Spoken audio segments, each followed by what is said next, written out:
kita menginginkan anak itu sebagai anak-anak yang soleh, anak-anak yang berbakti, anak-anak yang memang dekat dengan perintah Allah dan jauhi larangannya itu, kita harus tahu posisi-posisi anak itu. Jadi di dalam Al-Quran itu ada 4 posisi anak. Ada 4 posisi anak. Apa aja tuh Pak? Yang pertama adalah anak itu sebagai perhiasan. Anak sebagai perhiasan.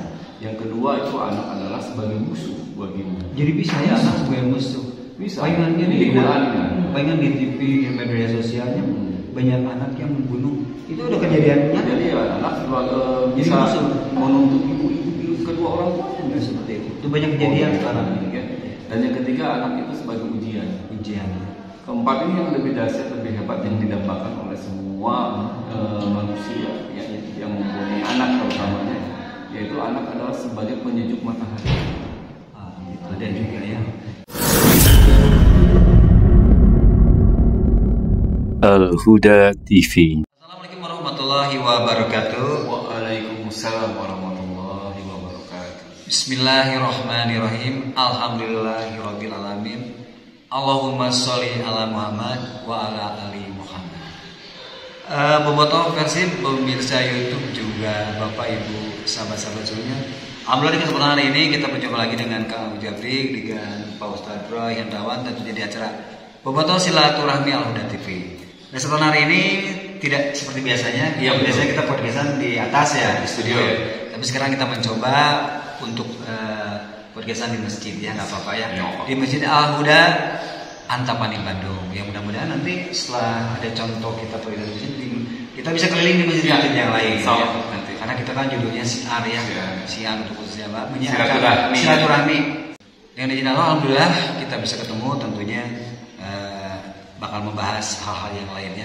Terutama buat ibu bapak sekalian yang punya anak nih, wajib menonton, wajib mendengarkan karena ini mudah-mudahan bisa bermanfaat. Betul. Nah, untuk itu bagaimana nih caranya anak kita pengen soleh, pengen berbakti kepada orang tua, berbakti kepada agama nusa dan bangsa. Jadi begini, sebelum kita menginginkan anak itu menjadi anak yang soleh, kita harus tahu dulu posisi-posisi anak di dalam Al-Quran ya.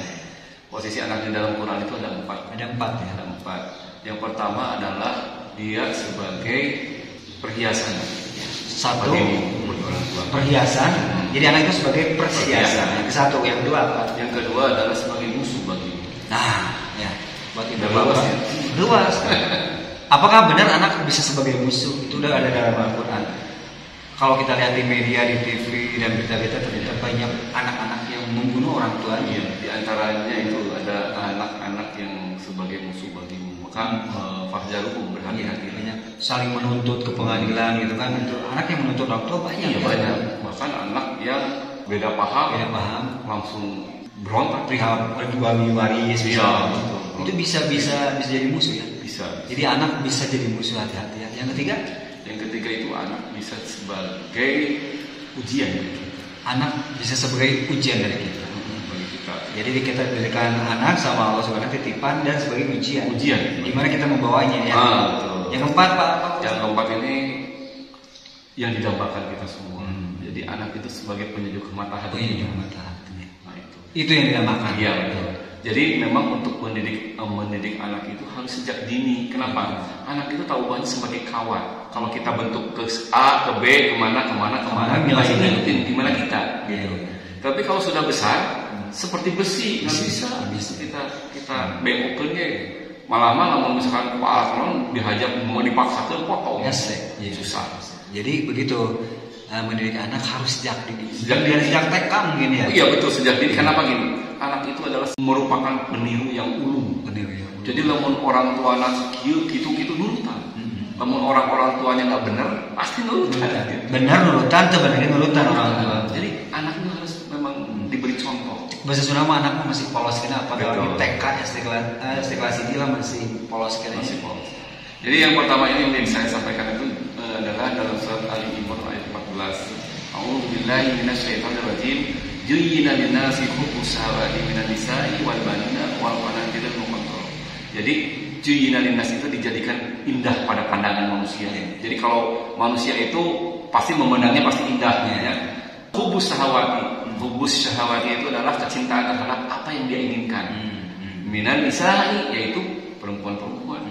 Yang kedua wal banina Nah, anak-anak wal qanatirul muqantarah. Jadi harta benda yang banyak gitu. Artinya bahwa kita kalau memiliki dia itu, bahwa itu akan senang kita. Ada perhiasan sebagai perhiasan bagi kita. Minat jahabi wal fidati, emas, perak, terus wal khayli musawwamati adalah budak-budak pilihan. Wal an'am yaitu binatang ternak, sawah ladang, hasil itu adalah dalika mata'ul hayati dunia. Itu adalah kesenangan-kesenangan yang ada di dunia. Pasti kalau kita memiliki senang. Memiliki anak memiliki anak itu. Jangankan udah melahirkan ke dunia, sudah positif aja sama dokter. Ini positifnya ibu positif hamil, udah senang ya. Apalagi melahirkan anak, mempunyai anak lah, bahagia, perhiasan. Dan yang kedua adalah sebagai musuh. Musuh ini di dalam surat At-Taghabun itu ayat 14. Jadi anak bisa jadi musuh ya, bahaya. Ya ayyuhalladzina amanu inna min azwajikum wa auladukum. Jadi bahwa sesungguhnya di antara istri-istrimu dan anak-anakmu ada yang menjadi musuh bagimu. Fahdaru, maka berhati-hatilah. Jadi istri kita tuh ada juga, tapi juga nggak semuanya, karena di situ ada kata min azwajikum. Jadi ada sebagian istri-istri dan anak-anakmu yang menjadi musuh, tidak semua.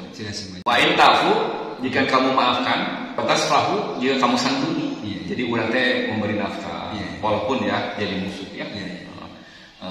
Terus watadfiru, dan jika kita ampuni, fa innallaha ghafurur rahim di sini. Maka sesungguhnya Allah Maha Pengampun. Walaupun anak kita sudah jadi musuh menuntut kita, anak kita mau istilahnya mau melukai kita, kalau kita maafkan, ampuni, santuni, itu akan berkah. Kata Allah tetap mau mengampuni meskipun anaknya itu asal anaknya itu juga bertobat ya. Bertobat dan balik lagi ke orang tua minta maaf. Dan yang ketiga ini adalah anak sebagai ujian. Anak sebagai ujian. Ayat yang selanjutnya itu yang ayat At-Taghabun ayat ke-15-nya. Innama amwalukum wa auladikum, katanya fitnatu wallahu innahu ajrun azim. Jadi sesungguhnya katanya innama amwalukum, sesungguhnya hartamu dan anak-anakmu adalah ujian bagimu. Jadi orang boga harta, orang boga anak itu ujian bagi kita. Dan yang terakhir itu adalah yang menyejukkan hati mata kita. Yang diinginkan. Yang diinginkan itu Al-Furqan ayat 74. Waladina yaquluna, dan mereka berkata gitu. Rabbana hab lana min azwajina wa dzurriyyatina qurrata a'yun waj'alna lil muttaqina imama. Ya Tuhan kami, anugerahkanlah kepada kami, istri kami dan anak-anak kami sebagai penyejuk mata hati kami. Itu ya kita dapatkan itu. Jadi anak istri itu jadi menjadi penyejuk mata hati. Jangan sampai pulang-pulang di kantor tadi kali buat kumah-kumah gitu. Dia kadang tersenyum, tenang gitu ya. Mawadah warahmah teh sakinah penyejuk mata hati berarti inilah yang disebut anak soleh ini. Itulah yang disebut anak yang soleh. Gimana cara-caranya kalau misalkan kita cara mendidiknya? Di surah Luqman ada. Itu anak itu harus dididik betul-betul yang tadi bilang sebagai kawat. Kudu orang dibelokkan pasti belok. Nah belokkan kudu ke mana? Iya. Kudu sesuai dengan Quran dan hadis. Betul. Sesuai dengan Quran dan hadis ya. Betul. Itu sudah ada di dalam Al-Quran. Misalkan Luqman itu yang diberikan hikmah oleh Allah. Walaqad ataina Luqman al-hikmata an yashkur lillah, katanya gitu. Wa man yashkur fa innama yashkuru li nafsihi. Jadi bahwa Allah telah memberikan hikmah kepada Luqman untuk bersyukur kepada Allah. Dan dia mendidik anaknya, diberi hikmah itu untuk mendidik anaknya supaya anak itu menjadi anak yang soleh. Yang pertama kita lakukan adalah ajarkan mereka tauhid. Tauhid dulu ya. Tauhid dulu. Jadi wa qala Luqman li ibnihi wa huwa ya'iduhu ya bunayya la tusyrik billah inna syirka la dzulmun adzim. Ketika Luqman itu menyampaikan kepada anaknya dan memberi nasihat kepada anaknya itu, ya bunayya, dengan kata yang halus, wahai anakku sayang. Nah, gitu. Jadi untuk anak kau budak ngajak budak nabana baong orang tetap harus bahasanya harus nyarekna dengan bahasa yang santun lah. Ya bunaya la tusyrik billah, janganlah kau menyekutukan Allah. Inna syirka la dzulmun adzim. Sesungguhnya perbuatan syirik itu adalah kejaliman yang sangat besar. Jadi ajarkan anak itu bahwa dia sudah besar, pintar, kepintaran itu bukan dari hasil pemikiran dia, dari Allah. Sakit itu sebetulnya dari Allah, maka kita banyak berdoa kepada Allah, nah. Kayak gitu. Berarti pemirsa YouTube atau Persib juga Bapak dan Ibu semuanya mencermati ini, menurut saya anak yang sukses menurut saya setelah melihat ini bukan anak yang keluar negeri jadi apa ya. Jadi anak yang soleh, anak yang sukses menurut saya jadi anak yang soleh dan nantinya bisa masuk surga, berbakti pada orang tua agama. Itu mungkin anak yang soleh. Anak yang sukses itu kejayaan itu. Yang sukses itu seperti itu. Mengamalkan agama dengan sempurna. Gitu. Tapi banyak kan anak-anak yang sukses jadi pejabat. Tapi maaf ya, banyak di kenyataannya anak-anak yang sudah disekolahkan jadi profesor, jadi dokter, malah jadi pejabat, akhirnya dia koruptor, dia seorang pengebohongan rakyat dan lain banyak gitu kan. Itu tidak sukses menurut saya. Pendidikan tidak sukses seperti itu kan. Jadi di surat Luqman itu secara terperinci, ajarkan anak itu untuk berbakti kepada kedua orang tua. Ajarkan anak itu untuk menjalankan perintah Allah, merasa diawasi oleh Allah. Ajarkan anak itu untuk sholat. Ya bunaya, aqimi sholata. Wa'mur bil ma'ruf, dan mengajarkan dakwah untuk menasihati orang-orang untuk mengajarkan kebaikan.